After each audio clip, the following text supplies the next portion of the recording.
Welcome back, Sebastian here. So today I'm going to be talking about Ferrari, moving into the top three, look in my series reviewing each Formula One team after the 2023 F1 season. So Ferrari, third in the championship, like I said, their two drivers, Charles Leclerc and Carlos Sainz. Third year as teammates together, and I think this was one of the closer teammate battles in F1 this year, and it basically went down right to the final race of the season. So for points, Leclerc came in ahead 206 to 200. Of course, Leclerc's podium in the final race of the season, and Sainz having a weaker race, really solidified that result. Average finishing position though, very, very close. 5.3 for Leclerc, 5.5 for Sainz. And it felt like for Leclerc's good weekends, Sainz would basically finish right ahead of him, but for whenever Leclerc had a really bad result, he would basically be miles and miles off, thinking Spain, for example. In qualifying, not as close in the head-to-head, 15 to 7 in favor of Leclerc. Average qualifying gap, 0.051 seconds, so half a tenth of a second, very, very close. And even last year, with the more oversteered car in qualifying, it was 0.065, so very, very close between Leclerc and Sainz in qualifying, which is especially impressive for Sainz, given that Leclerc is regarded as one of the best, if not the best, qualifiers in Formula One. Average starting position, 5.1 for Leclerc, 5.5 for Sainz. So their qualifying statistics are generally quite good.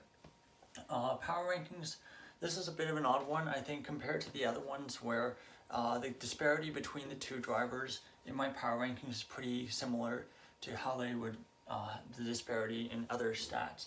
But this is a bit of a strange one. So 5.7 for Leclerc, 9.1 for Sainz. About 3 positions difference on average. And I think the reason is that at the beginning of the year, I was honestly not that impressed with Sainz. I felt like he was kind of doing what was expected, but he wasn't really performing or exceeding those expectations. With Leclerc, remember, he got a mechanical DNF towards the end of the first race of the season, was forced to take a 10-place grid penalty. Second race of the season, and that kind of just put him in this massive hole from the very start of the season. And I do feel like he's been a bit more consistently good.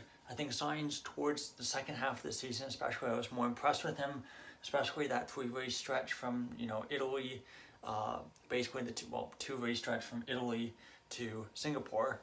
We got 2 pole positions and a win.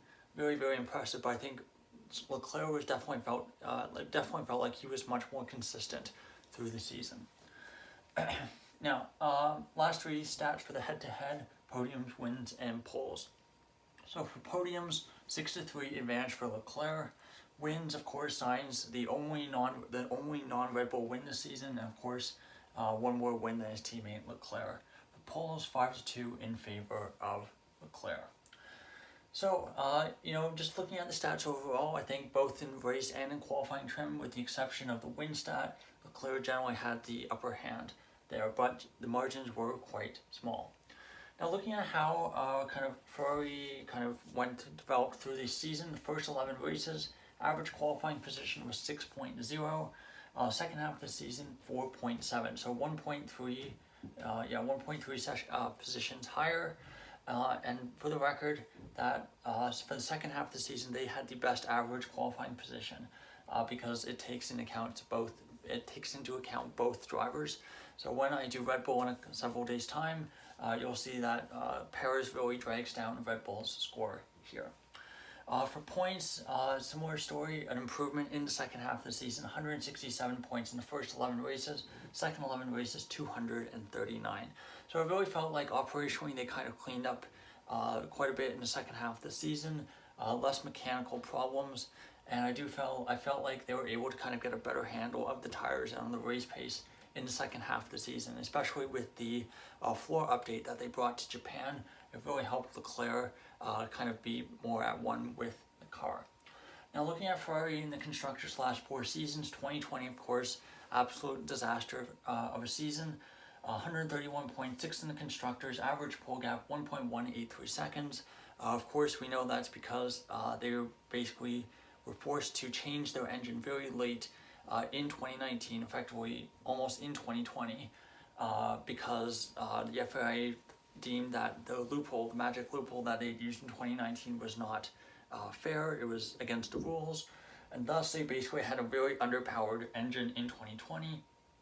2021, they had made a really good job of recovering. They're not able to compete for wins or the championship, but still 323.5 points, thanks Spa. Third in the constructors, an average pole gap of 0.671 seconds.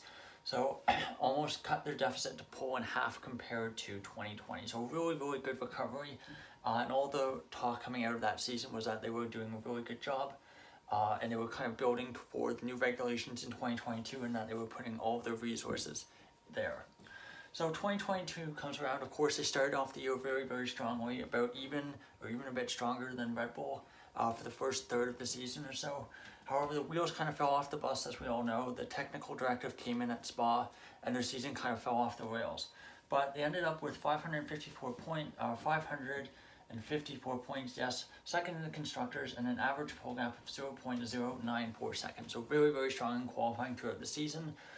Race pace did suffer through the second half of the season after that technical directive came in, but still not competing for the championship, but still much better than 2020 or 2021. About the same, arguably, as their 2017 and their 2018 seasons. Then we get to 2023, and I think coming in there was really high expectations this year, but after the second half of the season and the technical directive, it felt like that the car that they brought to start the season, the concept that it had, it was designed with the old, basically as a continuation of the 2022 concept. And it still kind of had some of those inherent characteristics, but it didn't work that well with the new floor regulations.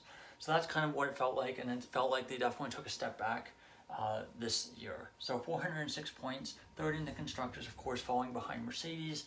Average pole gap 0.232 seconds. So average pole gap not the fastest, I believe second fastest overall. But it felt like through the second half of the season, it did feel like they kind of got a bit closer towards Red Bull. So Ferrari, I think okay year. I think a bit disappointing given that they were probably expecting to compete for the championship and wins. They did get one win, but definitely very, very far off competing for the championship. So for 2024, I think they're really going to be wanting to build for the last 2 years of this set of regulations, and they're really going to be wanting to make a push for wins and for championships those last 2 years.